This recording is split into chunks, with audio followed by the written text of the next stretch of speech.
Welcome to. আজকে একটু অন্য স্বাদের গল্প পড়তে চলেছি, গোয়েন্দা গল্প। সমরেশ মজুমদারের লেখা লাখ টাকার পাথর।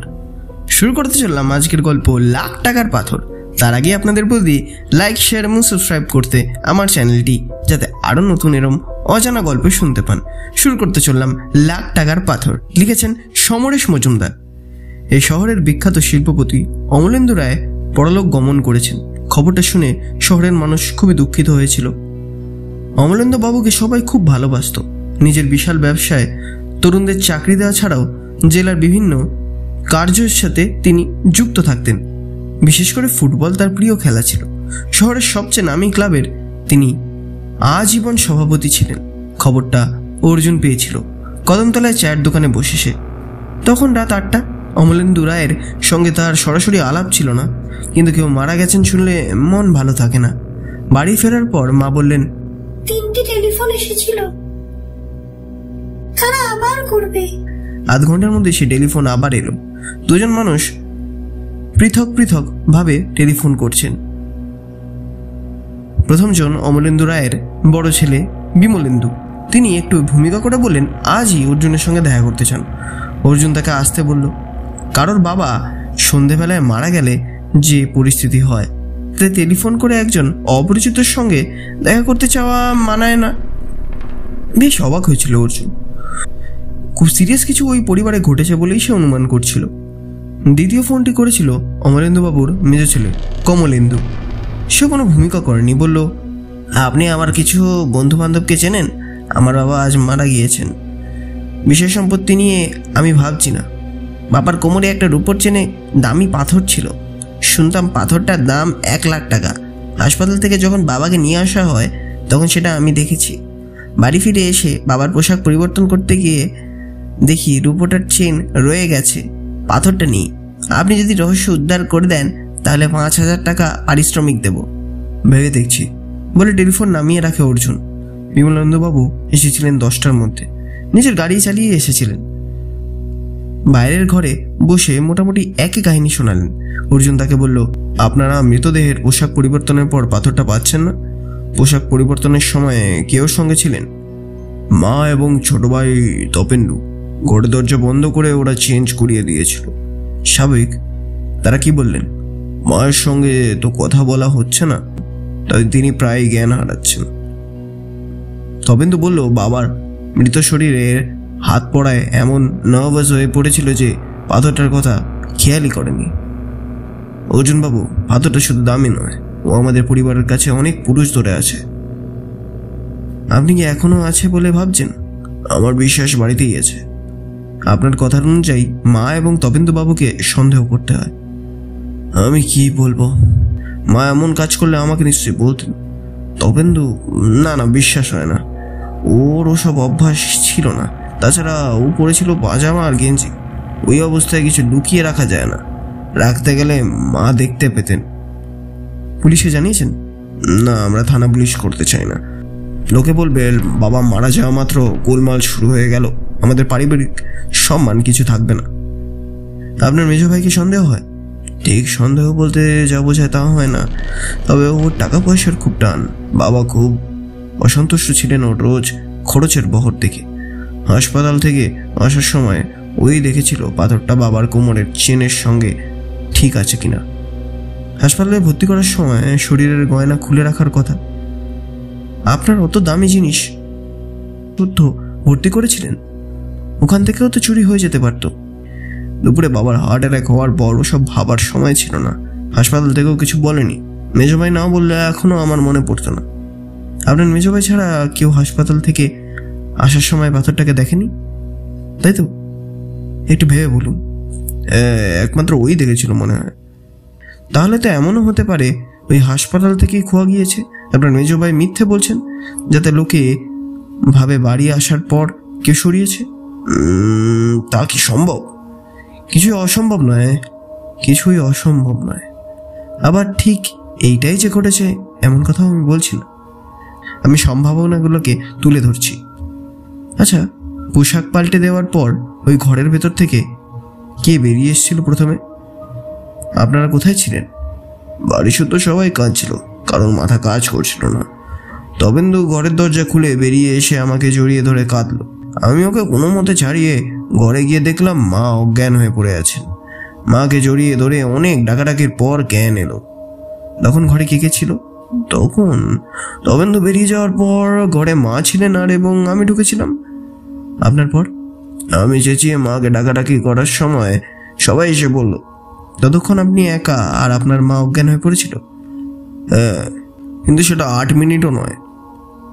ওই সময়টা ইচ্ছে করলে আপনি পাথরটা সরাতে পারতেন। বিমলবাবু চমকে উঠলেন। এ আপনি কি বলছেন? আমি চোর? আমি চুরি করলে আপনার কাছে আসবো কেন? ছি ছি ছি ছি। বিমলেন্দু বাবু, আমি আপনাকে একটা সম্ভাবনার কথা বলছি। আপনি চুরি করতেও পারেন আবার নাও পারেন। দেখা যাচ্ছে আপনাদের 3 ভাইয়ের কেউই সন্দেহের বাইরে থাকার মতো কাজ করেন, কিন্তু এই ব্যাপারে এখনই তদন্ত করতে গেলে জানাজানি হয়ে যাবে যে। না, শ্রাদ্ধের আগে ব্যাপারটাকে গোপন রাখতেই হবে। তাহলে আপনি আজ একবার আমাদের বাড়িতে আসুন না। গিয়ে কি করব? কাউকে জেরা করতে না পারলে? কথাটা বলতে মত পাটলালো অর্জুন। ঠিক আছে, আপনি যান, আমি আসছি। বিমলেন্দু ওর হাত জড়িয়ে ধরলেন, মুখে কিচ্ছু বললেন না। ভদ্রলোক চলে যাওয়ার পর ব্যাপারটা নিয়ে ভাবছিল অর্জুন। এরকম পরিস্থিতিতে সে কখনো পড়েনি। কাউকে জিজ্ঞাসা করা চলবে না, কেউ জানতে পারবে না, অথচ তদন্ত করে বের করতে হবে সেই মূল্যবান পাথরটা কোথায় গেল। এ কি সম্ভব? মলেন্দ্রবাবুর দিন ছেলে এবং 3 জনের যে কেউ ওটাকে সরাতে পারে, এবং সেই সুযোগও তারা পেয়েছিল। মোটর বাইক নিয়ে সোজা হাসপাতাল চলে এলো অর্জুন। খোঁজ খবর নিয়ে সেই নার্সের সামনে উপস্থিত হলো, যিনি অমলেন্দুবাবুর সেবায় ছিলেন। অর্জুন তাকে জিজ্ঞেস করতেই তিনি মাথা নাড়লেন। হ্যাঁ, দেখেছি ওর উপর ছেড়ে পাথরটি ছিল। ওর মেজ ছেলে বাবার ওটার খবর নিচ্ছিলেন। কখন? মারা যাওয়ার আগে না পরে? ভর্তি হওয়ার পর বলছিল একবার, মারা যাওয়ার পর কয়েকবার। আমি বিরক্ত হয়ে বলেছিলাম, ও তুই যখন চিন্তা খুলে নিজের কাছে রাখুন না। তাতে উনি জবাব দিচ্ছিলেন, না, মা দুঃখ পাবে। হাসপাতাল থেকে বডি নিয়ে যাওয়ার সময় ওটা ঠিক ছিল? হ্যাঁ, এ ব্যাপারে আমি নিঃসন্দেহ। কেন বলুন তো এসব জিজ্ঞেস করছেন? পরে বলবো। অর্জুন আর দাঁড়ায়নি। নার্সের বক্তব্য যদি সঠিক হয় তাহলে মেজ ভাই কমলেন্দু পাথরটা সরায়নি। রায়বাড়িতে চলে এলো অর্জুন। শোকের বাড়ি। এখনো লোকজন আসছে। খুঁজে খুঁজে তপেন্দুকে বের করলো সে। ছাদের ঘরে এসে বসে সিগারেট খাচ্ছে। পরনে এখনো পাজামা আর গেঞ্জি। অর্জুনকে সে চেনার চেষ্টা করলো। বয়স 20-21-এর মধ্যে। অর্জুন বলল, আপনার বাবা শ্রদ্ধেয় মানুষ, খবরটা পেয়ে এসেছিলাম। এখানে সবাই আমার গুরুজন, সিগারেট খেতে পারছি না ওদের সামনে, তাই চলে এলাম উপরে। দেশলাই আছে? তপেন্দু বিরক্ত হয়ে কোমরে হাত দিয়ে পাজামার দড়ির ভেতর থেকে উল্টানো কাপড়ের মধ্যে থেকে দেশলাই বের করে এগিয়ে দিল। সিগারেট ধরল অর্জুন। এই দেশলাইটা কতক্ষণ কোমরে রেখেছেন? দুপুর থেকে। কেন? উভয় তো কেউ রাখে না। আমার কাজ, আমার আজ পেট খারাপ, ওভার বাথরুমে গিয়েছি, হাসপাতালেও যেতে পারিনি, তাই পাঞ্জাবি পরিনি। রাখবো কোথায়? পেট খারাপ অবস্থায় বাবার পোশাক পরিবর্তন করলেন? মা আমাকে ডেকেছিল বলেই করতে হলো। আপনি কেন এসব প্রশ্ন করছেন বলুন তো? এমনি। অর্জুন হেসে নেমে এলো। পাজামা পরে কোমরে দেশলাই গুজে রাখলে কেউ অন্য কিছু লুকিয়ে রাখতে পারে না। তপেন্দুর পকেটের বালাই নেই। হাতে করে নিশ্চয়ই পাথর নিয়ে বের হয়নি। মা অজ্ঞান হয়ে গেছেন দেখে যদিও সে সুযোগ ছিল, যদি সে ডেড বডির নিচে ওটা লুকিয়ে রাখে তাহলে আলাদা কথা, না হলে ছোট ভাই তপেন্দু পাথর সরায়নি। রাত এখন 12টা। মৃতদেহ এখনই শ্মশানে নিয়ে যাওয়া হবে কিনা এ ব্যাপারে আলোচনা হচ্ছে। বিমলেন্দু অর্জুনকে দেখিয়ে এগিয়ে এলেন। বাবাকে দেখবেন? হ্যাঁ, আসুন। ঘরের দরজা ভেজানো ছিল। কোণের দিকে খাটে অমলেন্দু শুয়ে আছেন। দরজা থেকে সেটা বেশ দূরে। তার মাথার কাছে একজন মহিলা বসে আছেন, পায়ের কাছে কয়েকজন। ঘরে ঢুকেই অর্জুন চাপা গলায় জিজ্ঞেস করলো, ভেতরে ঢোকার কত পরে আপনি মাকে ডেকেছিলেন? বড়জোর 8 মিনিট, তাও হয়তো হবে না। উনি অজ্ঞান হয়েছিলেন? হ্যাঁ, মাথার পাশে মা বসে আছেন। ঠিক আছে, আপনি পায়ের কাছে যারা বসে আছেন তাদের একটু বাইরে নিয়ে যান। 8 মিনিটের মধ্যে এই ঘরে ঢুকে খাটের কাছে পৌঁছে কোমর থেকে চেন বের করে পাথর খুলে নেওয়া কোনো মানুষের পক্ষে সম্ভব নয় বলেই বড় ছেলে বিমলেন্দু সেটা সরাতে পারে না। অবশ্য সময়টা যদি 8 মিনিটের অনেক বেশি হয় তাহলে আলাদা কথা। ঘরে এখন কেউ নেই, শুধু তারা দুজন। অর্জুন বৃদ্ধার কাছে গিয়ে বিনীত গলায় বলল, মাসিমা, মেসোমশাই আমাকে ভালোবাসতেন। বৃদ্ধা বললেন, তুমি কে বাবা? আমি অর্জুন, সত্য অন্বেষণ করি। পাথরটা ঠিক জায়গায় রেখেছেন তো?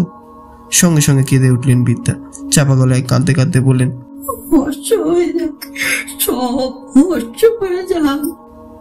অর্জুন অমলেন্দুর দিকে তাকালো। মনে হলো গলার একটা দিকে সামান্য উঁচু, টিউমারের মতো। অত রাত্রে শ্মশানে একা আসতে এখনো অস্বস্তি হয়। যে মানুষেরা মৃতদেহ সৎকারের দায়িত্ব নেয় তাদের একজনের নাম মহাদেব। এর সঙ্গে আলাপ ছিল অর্জুনের। মহাদেব তখন চুপচাপ বসেছিল। শ্মশানে ইতিমধ্যেই দুটো চিতা চলছে। মহাদেবকে আলাদা দেখে নিচু গলায় কিছু বলল অর্জুন। তারপর পকেট থেকে 20টা টাকা বের করে দিল। অমলেন্দু রায়ের মৃতদেহ এসে গেল শ্মশানে। মফস্বল শহরের শ্মশান আধুনিক ব্যবস্থা নেই। দেহ চিতায় তুলতে সময় লাগলো। আগুন জ্বলে গেল। দেখা গেল মহাদেবরা দেহের কাজে তদারকি করছে। অর্জুন চুপচাপ দেখছিল। সব ছাই হয়ে যাবে, কাঠ, শরীর, শুধু অস্তিত্বটুকু থেকে যাবে। আর সন্দেহটা এখনো মনে আঁচড় কাটছে। ক্রমশ চিতা ছাই হতে হতে মাটিতে মিলিয়ে গেল। মহাদেব আগুন নিভিয়ে মাটির সরায় চিমটি দিয়ে অস্থি তুলতে লাগলো। তারপর হঠাৎ হাত তুলে অর্জুনকে ডাকলো। চিতার অনেক দূরে নদীর ধারে বসেছিল শ্মশান যাত্রীরা। ভোর হতে দেরি নেই। অর্জুন এগিয়ে যেতেই মহাদেব নির্লিপ্তভাবে একটা পাথরের ছোট্ট টুকরো তুলে ধরল। এইটা বাড়িতে চাইছিলে? এইটা বডিতে ছিল, পড়ে নে। দাও। রুমাল বের করে জিনিসটা নিয়ে নিল অর্জুন। মহাদেব গেল ছেলেদের হাতে অস্থি তুলে দিতে। অর্জুন উঠল মোটর বাইকে। শূন্য বাড়ি। অমলেন্দু বাবুর ঘরে প্রদীপ জ্বলছে। মেঝেতে চুপচাপ বসেছিল ওর স্ত্রী।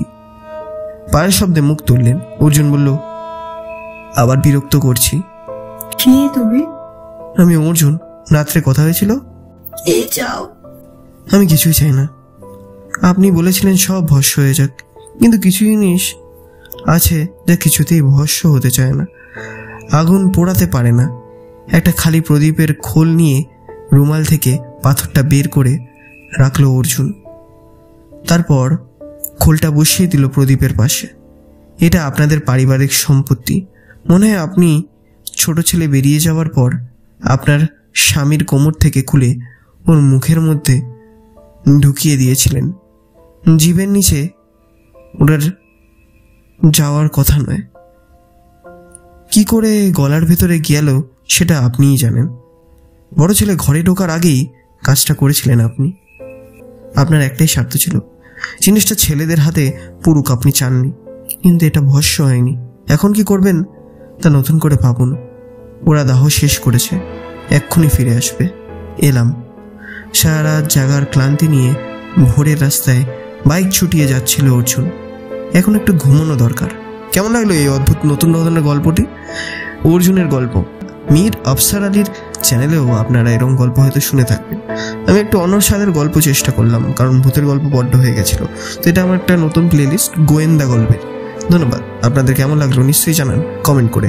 লাইক করুন, শেয়ার করুন এবং সাবস্ক্রাইব করুন আমার চ্যানেল,